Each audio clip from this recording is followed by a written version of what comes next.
Salamlar, vaxtınız xeyir olsun. Mən Adgözəl Akşin, insan psixologiyası metodisti.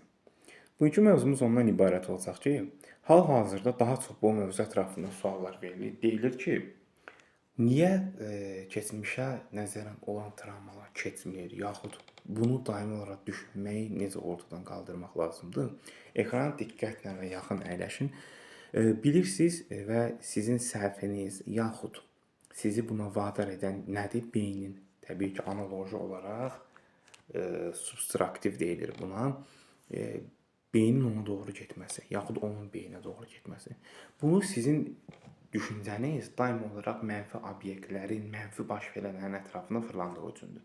Sadəcə müsbət bir növ hobbilər edinin. Kinoya baxa bilərsən, ən sadə. Yaxud bu qızlara da aid olur. Oğlanlara aid idmana gedə bilərsən. Fitness olsun, yaxud yaşın azsa, hələ belə deyək, paralel olaraq bakalavr yaxud tələbəçiliyinə əlavə abituriyent yaş dönəmləridirsə, bundan da əlavə olaraq evdə, yəni çöldə vaxt itirmədən özün üçünsə, yəni idman alətləri yox, sadə bir idmanla məşğul ola bilərsən. Təmiz havada dəniz kənarı yürüyüş edə bilərsən.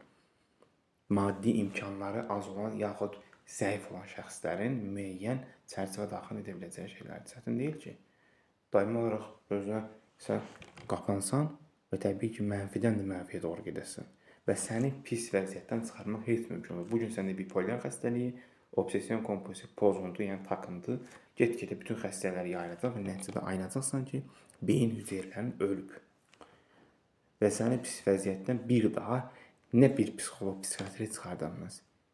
Müsbət hobbilər götürün və bu hansı ki, sizin birbaşa həyat fəaliyyətinizə təsir etsin. Bu təsiri də zamanla azdan çoxa doğru inkişafını da görəcəksiniz. Bu qədər. Çalışın zəif cəhətlərinizi ortadan qaldırın. Suallarınız olduğu təqdirdə mesaj bölməsinə yazıb soruşa bilərsiniz.